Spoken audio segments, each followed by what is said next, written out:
Hi everyone, I'm Dave of Dave Skinks here. Got another good YouTube video for you. This one, we are going to be going over handling, enrichment, and all other things that promote the bonding experience you'll have with your blue tongue. We are going to show you some adults, some babies, and we're going to try to get them in different moods by going with different times of the day, different temperatures, and revolving around their feeding schedule. So firstly, we're going to start with some of the adults. I'm going to take out a really nice one so you can see how I pick it up. We'll try a few different enclosures. Let's first go with George. He's an Irian Jaya, and we're going to be taking him out of a front-facing enclosure.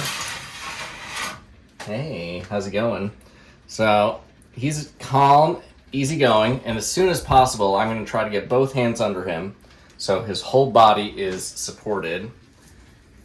And then to make him feel more comfortable, I'm going to kind of press him against my body, and that's going to give him another point of support. And I'll do this with any of my adult blue tongues, even the babies. And this is what's going to just keep them happy when they're being held. Now at some point, they will get a little bored of being held and they're going to want to get active. I'm personally comfortable in my home letting them down, letting them explore. I feel it's a great opportunity for enrichment. You might not have that available to you, so I try to be mindful about how much time you're holding them in relation to their moods and behaviors. They're a pretty easy animal to vibe with and to read once you get used to them. All right, let's put George back. And when I put him back, I'm going to hold on to kind of the whole body, especially the hips and elbows. And I'm going to put him in and let him do his thing.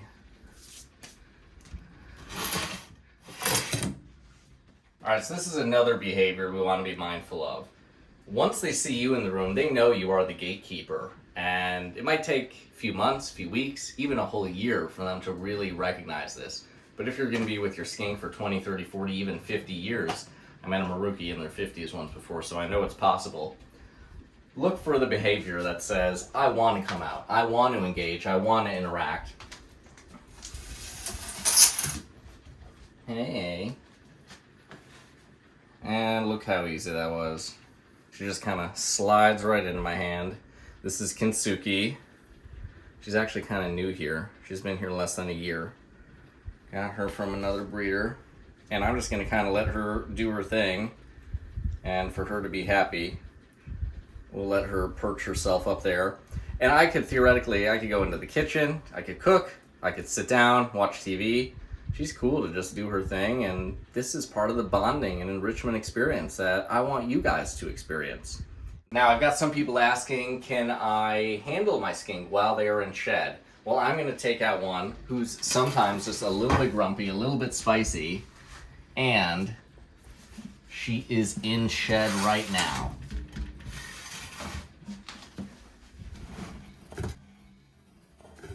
Oh, okay. So this is good. This is good. I want you to see this. So if she's going after my hand and she might just be hungry. Hi, are you gonna be nice? I know. So I'm gonna distract her with the hand she's interested in. And then I'm gonna kind of scoop and pick her up. And once even a grumpy skink gets picked up, they become stupefied. They can't believe that they were foiled like this. And now they're being held, and all of a sudden, they're usually in a better mood. If they get really, really squirmy on you, I wouldn't hold it. Try a different time. Try a different time of the day, different temperature, different day altogether. Maybe try with food.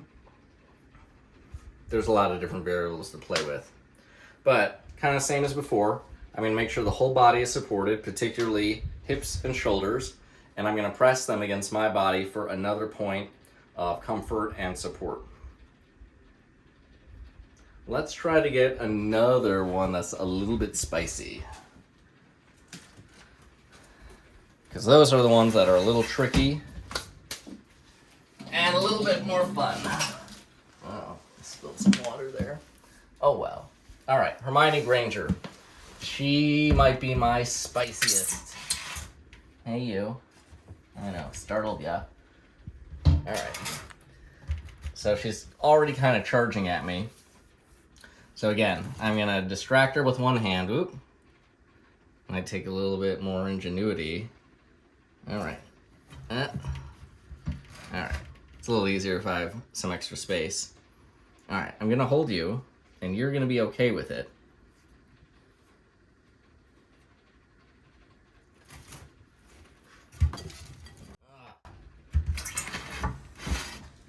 All right, try on the other side.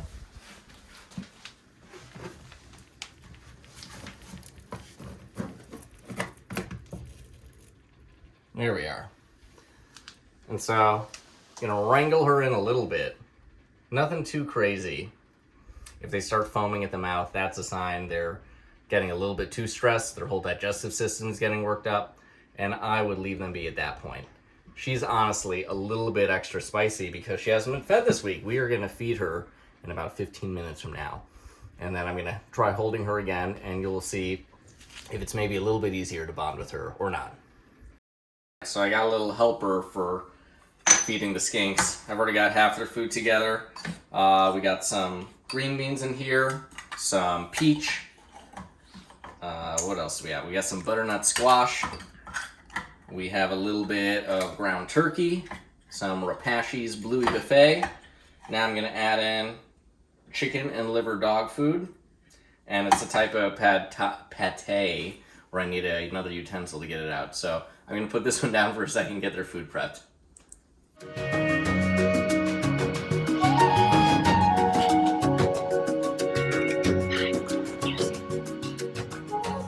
Let's go get Stella out. Now this is actually a really, really good example because she's kind of buried in there, and I'm gonna unbury her, and then that in itself might shift her personality.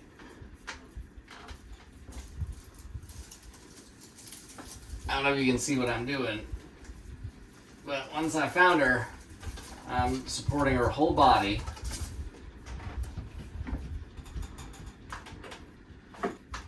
I really like what they do with their tongue. I think they're the only species that does this with the rolling tongue flicker. So again, a little bit about Stella. Her defense mechanism has been to pee or poo whenever she's handled. She's not spicy, she doesn't really run away, she just has her go-to move. And, you know, joys of soap, you can always clean up. But that's also why I'm not kind of pressing her against the Alonzo Mourning jersey, because that's classic NBA, and we don't want to get that all stanky.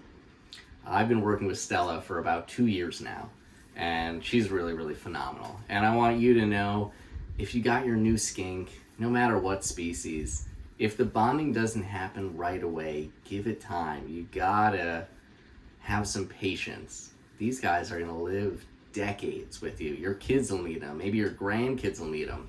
Give it some time. And it can take about a full year for them to really get the whole picture on what the schedule is like in the house and to be real comfortable with me reaching in, touching them, holding them, doing whatever I have to do.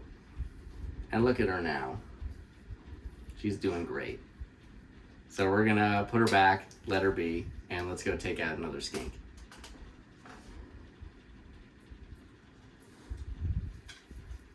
All right, we're gonna take out another one of my troubled skinks. This is an adult who was bred here. Her name is Cinnamon. She's the daughter of Tequila and Charlie Manson. I know, another fun name we got. Honestly, none of my skinks are really, really that bad, but there's certainly a threshold and a scale of who's really friendly and sweet versus ones that don't care for me nearly as much. And she's at the bottom of this list. But she's been fed. It's toward the end of the day. Her body temperature is a little bit lower. These should be things that are all in our favor for handling and bonding. So let's take her out, see how she does.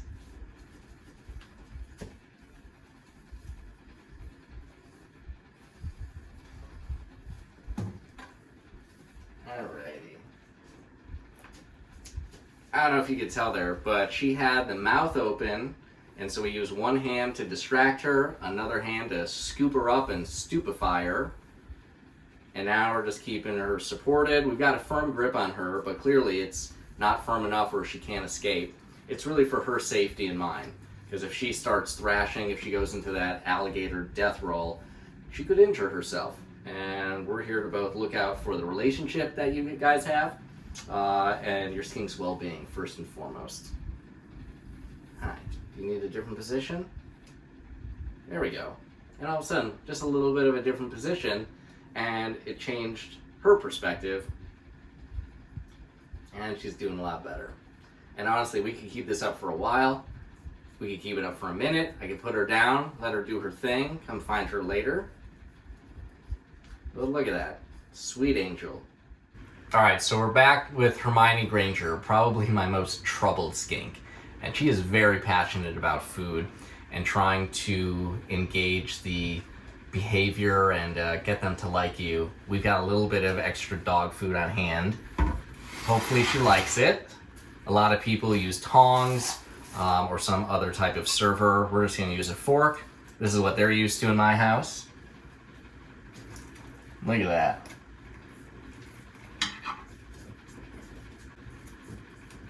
Have a little tug of war with the fork. Don't break your teeth.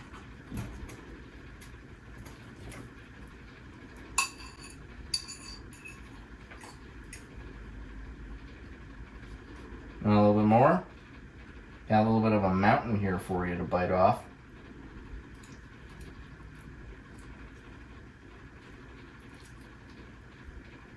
All right, so now that I've been the bearer of gifts, let's see how she does when I try to pick her up. Hi. Woo. All right, so as you can see, she got a little squirmy. She still is. I was quick with my hands. I got a firm grip. Nothing too firm. Nothing that she really couldn't get out of. Ultimately, I'm here to keep her safe, keep me safe. And now look at her. With this food beard. Hi, how are you doing? And just like that, you can get your skink in your arms, in your hands, with a good personality. You just have to persevere and have confidence. Let's go check out a few babies. All right, so we're gonna take out probably our most troubled baby. This baby was always really, really antsy in the baby enclosures we had, and so I kind of upgraded it to one of the adolescent enclosures we had. Thought that would make it a little bit happier. It did not. It is still quite a feisty baby who really runs away whenever I try to hold it. Something to be mindful of, a lot of people think that you must go to the full adult enclosure size for a baby. That's the size of your thumb, or maybe even a little bit bigger, size of a day gecko or a leopard gecko. I want you to know you don't need to do that. A smaller enclosure is perfectly adequate, and it might even be better, because once you give them that massive space, 1,000, 2,000 square feet for an animal this small, it starts to almost become more feral and really get used to this outdoorsy freedom, as opposed to being in a smaller enclosure where as soon as they see you, they're like, oh, this guy's great. He's about to grant me freedom. He's about to take me out, give me some enrichment. I like that guy. Here, they have everything like that without you, and so they can get more intimidated when you approach them. So we're gonna take her out, see how he or she does.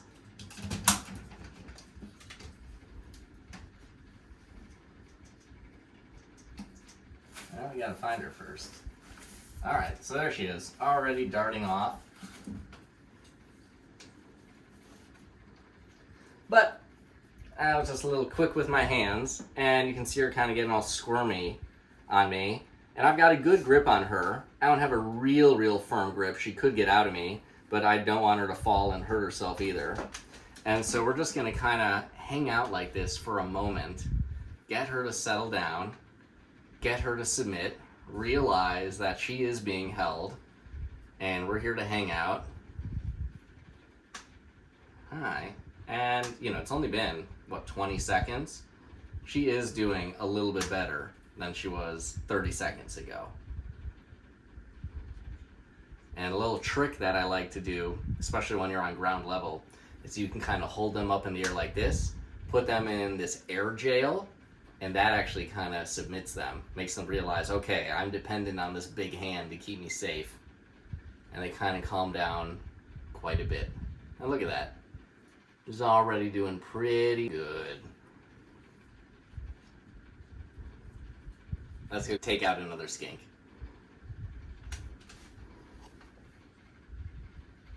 So the babies. A lot of these babies are pretty damn good, I will say. The right kind of personality pet you're looking for. So let's take out a few of the easy ones. Hi. And so I'm going to kind of reach over, you can do a little scooping motion, and pick them up just like this. And I can do the same thing, even when they're this small. Is 2 hands support their hips, shoulders, press against my body is another point of contact, and support. And they're pretty easy. And I can do this for 30 seconds, I can do this for a minute, a few minutes, even an hour. It really depends on you, the mood of the skink, and what they'll allow you to do. I will say though that northerns tend to get a little bit bored. They want to keep exploring. They want their independence. They're a lot like cats. And you got to respect that. Let's put her back. And again, we're going to look for behavior. So we got this one down here who's like itching to get out. Hi. So I listened to the behavior. This is quite a beautiful baby, I will say. I looked at the behavior. I saw this was a good opportunity. And if I didn't read that behavior, I can certainly try. I want you to be able to try. I don't want you to be afraid of your skink. But if it's not working out, reevaluate. Time of day you're trying, its body temperature, how hungry or thirsty is it? Did it just eat? All these things are variables that might factor into why you're not able to bond with it at that moment. You know, if you're just coming home after school or after work, when you're trying, try in the morning. Try on a weekend when you have that afternoon.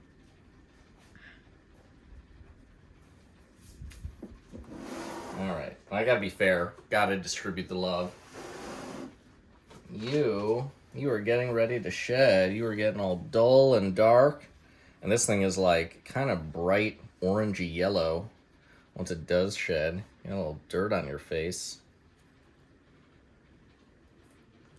All right, let's try to find a little bit of a spicy baby. We really don't have them. I kind of looked out this year. All right, this one might be a little bit of a spicy baby. Yeah, it's not even that bad. I did have to be a little bit faster with the grab, a little bit quicker, but again. Hi. Hi. A little vocal. Nothing wrong with that. A good place to pet them is under the chin or kind of on the back right here. Touching them on the top of the head, they have a third eye. It's a light-sensitive eye. I think it's pronounced the parietal eye. You don't want to touch that. It's a tiny little black dot on top of their head. You don't even want to move your hand over like I just did. Avoid that, because it kind of tricks them into thinking that maybe a predator is overhead. And that's another issue you might encounter when you're reaching in. They have totally lost that it's your arm, it's your hand. All they see is a predator coming down to get them. Your fingers, your hand, it's all intimidating to them. And we're trying not to stress them out. But even if they're intimidated by your hand coming in, they seem to really calm down once they're actually being held. So I recommend trying to persevere through, because I know you want to be able to bond with your skink. Hi. I love the orange eyes. They seem to be just a little bit extra vocal compared to the northerns. I know George likes to squeak. And this is one of his babies. Alright, so here's maybe my spiciest baby. And I'm actually going to try to kind of trick it and have it think that my fingers are food. Hi. I know. Alright, so I got the mouth open a little bit. It's not really sure what's going on. But while it's distracted, I'm just going to scoop, pick it up, and then they get a little stupefied, and all of a sudden, you're holding them. All right, we're gonna get these guys fed, and we'll see if their personality shifts just a little bit for you.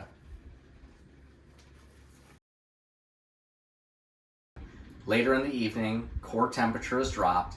I think the baby's heat has actually turned off, and let's see how they do. Let's go with FRY05, because this little one has been begging to get out. And I usually like the ones where they're asking to come out. That's a real good sign. Hi. And this one's kind of dark and dull because it's getting ready to shed, but just like that. Scoop it up, happy, friendly, happy.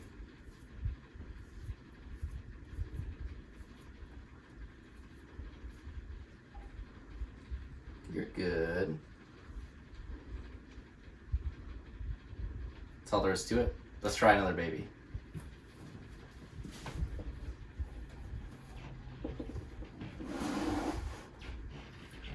All right, we're gonna go with kind of another one of the little bit extra spicy babies. Oh, you need water. Oh, you pooped in your water bowl. All right. Now this baby is warm to the touch. That's usually what you want to keep a baby. But again, confidence. Confidence is key. That's all there is to it. If you got any questions, feel free to reach out to me.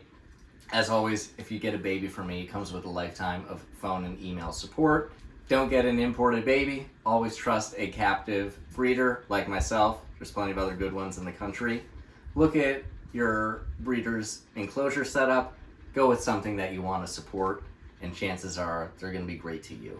Especially if you're out of the country and I can't provide to you. But if you're seeing this video right now, we got a few babies on hand. And if not, there'll be more coming soon. If you want to support me, always send me an email. You can give me a like and a subscribe down below.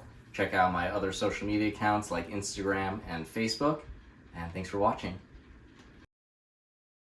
Take out the babies another time. I want to show another variable. It's now nighttime and heat is off. Well, not off, but it's dropped pretty low compared to the daytime. Hey, come on. Oh my god, sorry. No cameraman for this shot. Alrighty. Aren't you a beauty? So this one is honestly just a bit more, well, noticeably more feisty during the day. However, now our variable is about 10 p.m. Heat has been off for 2.5 hours, and so its body temperature is a bit cooler. Those are some other variables you might want to consider. Alright,